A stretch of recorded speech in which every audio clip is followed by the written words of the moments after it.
అందరికీ నమస్కారం అండి. ఫ్రెండ్స్, మనకి ఇప్పుడిప్పుడే మరొక ముఖ్యమైన అప్డేట్ అయితే రావడం జరిగిందండి. అదేమిటంటే ఆధార్ కార్డు ఉన్నవారందరికీ కేంద్రం ముఖ్యమైన ప్రకటన అంటూ ఇప్పుడిప్పుడే ఆధార్ కార్డుకి సంబంధించి మరొక అప్డేట్ అయితే వచ్చిందండి. అయితే ఇందుకు సంబంధించిన పూర్తి వివరాలు అయితే మన వీడియోలో తెలుసుకుందామండి. వీడియో మాత్రం ఎక్కడా స్కిప్ చేయకుండా చూడండి ఫ్రెండ్స్. అప్పుడే మనకి పూర్తి సమాచారం అయితే తెలుస్తుంది. ఇక ముఖ్యంగా వీడియో నచ్చినట్లయితే లైక్ చేయండి ఫ్రెండ్స్. ఇక లేట్ చేయకుండా వివరాల్లోకి వెళ్ళిపోదాము. ఇక ఈ మధ్య కాలంలో ఏం చేయాలన్నా కూడా ఆధార్ కార్డు తప్పనిసరి అయ్యింది. ప్రభుత్వం నుంచి ఏదైనా లబ్ధి పొందాలన్నా, బ్యాంక్ అకౌంట్ ఓపెన్ చేయాలన్నా, రేషన్ కార్డు పొందాలన్నా, స్కూళ్ళల్లో చేరాలన్నా, స్కాలర్షిప్ పొందాలన్నా ఇలా చెప్పుకుంటూ పోతే అన్ని పనులకు కూడా ఆధార్ కార్డుతోనే ముడిపడి ఉంది. ఇక కొత్త నెల ప్రారంభం కావడంతో అనేక మార్పులు అమల్లోకి వచ్చాయి. కేంద్ర ప్రభుత్వం ఆధార్ కార్డు నిబంధనలకు కీలకమైన సవరణను ప్రవేశపెట్టింది. ఇంతకుముందు పౌరులు తమ ఆధార్ నెంబర్ను పాన్ కార్డుతో ఆదాయ పన్ను రిటర్నులను దాఖలు చేయటం వంటి వివిధ పనుల కోసం ఉపయోగించేవారు. ఇక ఇప్పుడు కేంద్ర ప్రభుత్వం ఆ నిబంధన మార్చేసింది.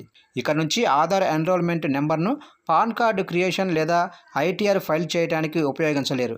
క్లిష్టమైన ఆర్థిక ప్రక్రియలో ఆధార్ డేటా దుర్వినియోగం కాకుండా ఈ రూల్ తీసుకొచ్చారు. సైబర్ మోసం నుంచి పౌరులను రక్షించటం ఇందుకు ప్రధాన కారణం. ఇక ఇటీవల కాలంలో వివిధ ఖాతాలను తెరవటానికి ఆధార్ను ఉపయోగిస్తున్నారు. ఇది డేటా ఉల్లంఘన మరియు మోసాల ప్రమాదాన్ని పెంచుతుంది.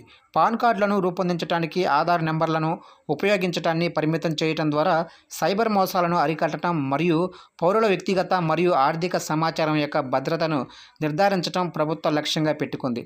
పాన్ కార్డులు నేరుగా ఆదాయ పన్ను దాఖలకు అనుసంధానించబడినందున ఈ ప్రక్రియ మెరుగైన భద్రతను అందించగలదని భావిస్తున్నారు.